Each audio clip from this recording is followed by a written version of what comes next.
बिस्मिल्लाहिर्रहमानिर्रहीम। अस्सलाम वालेकुम दोस्तों, मैं हूं अशर लोधी और आप देख रहे हैं मेरा यूट्यूब चैनल सिरात-ए-मुस्तकीम। बेशक अल्लाह ताला की ही ज़ात पाक है जो हमको हदायत का रास्ता अता करती है।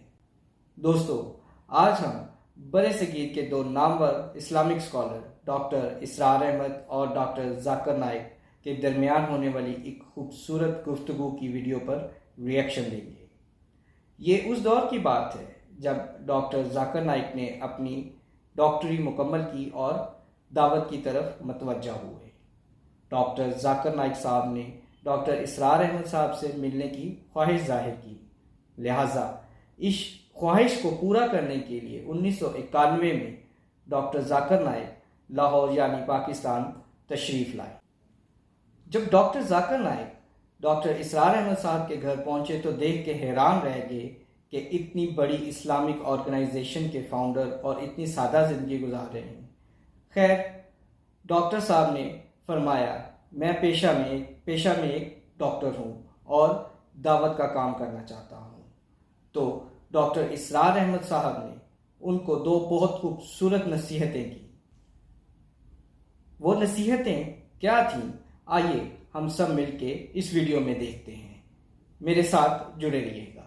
और जो बहन भाई इस वीलॉग पे नए आए हैं उनसे गुजारिश है कि इस चैनल को सब्सक्राइब करके हमारी हौसला अफजाई करें ताकि हम आपके लिए इसी तरह की प्यारी प्यारी और इस्लामी बातों वाली वीडियो ला सकें। Let start the video. Who had a great impact on my life, and that was Dr. Israr Ahmad. Dr. Israr Ahmad, may Allah grant him Jannah. He was one of the best Urdu-speaking orators in the world that I know of. So I traveled all the way to Pakistan in 1991 to meet Dr. Israr Ahmad. He was a medical doctor. He wasn't trained in any Islamic institute or Islamic university. He was a medical doctor inspired by Maududi, Jamaat Islami, went to Tabligh Jamaat, then started his own organization, Tanzim al-Islam. I went to Lahore to meet him. And I was shocked at his simplicity. The command that he has over the Quran. He also speaks in English but mainly in Urdu. And I was impressed by it. So I purchased all his video cassettes and added to the video cassette library. And to cut the story short,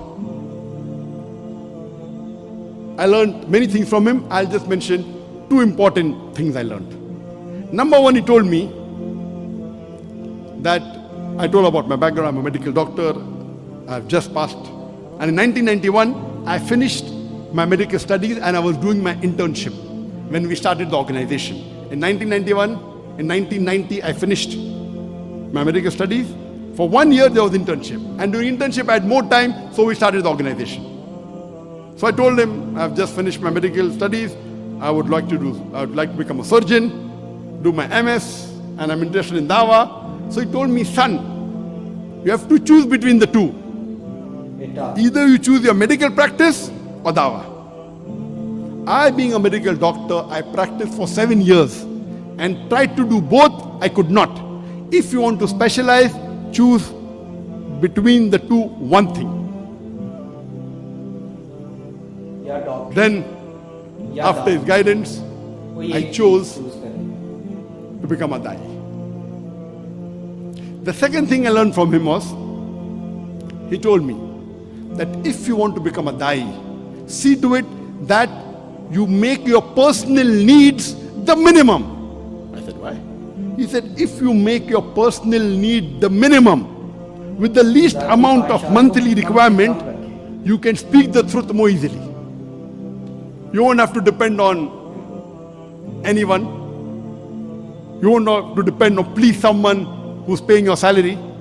See to it that your needs are the least. And I saw that he had such a big institution, but what a simple man, Dr. Israr Ahmad. May Allah grant him Jannah. And this thing, that not to spend excessively, was one of the cornerstone of my success.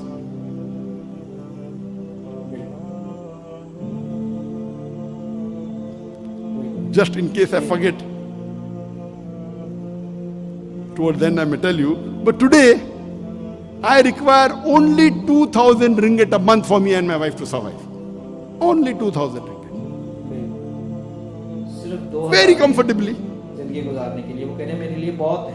Very comfortably. Not for my dawah activity. Dawah activity, though I have travel, fly, I pay my own money, that's different. That may be large amount, but for my personal needs, 2,000 ringgit is sufficient. In Bombay, it was 40,000 rupees. It's sufficient.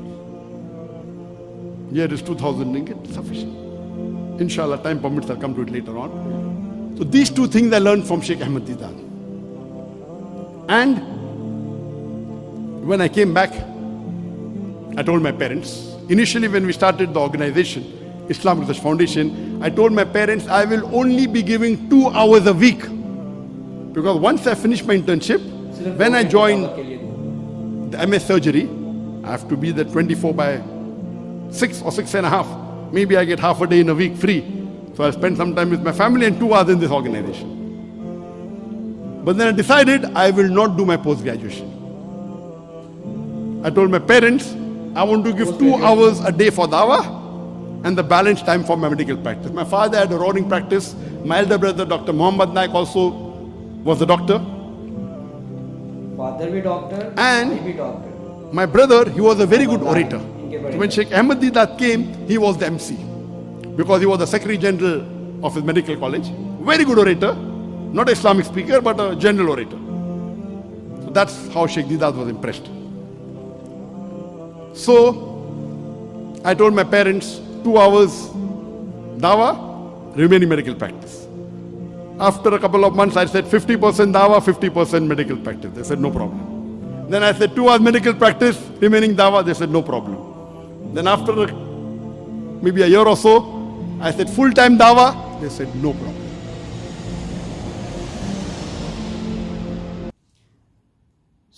दोस्तों आपने ये video देखी, कितनी खूबसूरत बातें की हैं. उन्होंने 2 नसीहतें डॉक्टर जाकिर नाइक साहब को की हैं कि भाई एक चीज़ ज़िंदगी में चुन सकते हो, या आप डॉक्टरी कर सकते हो या आप दावत दे सकते हो.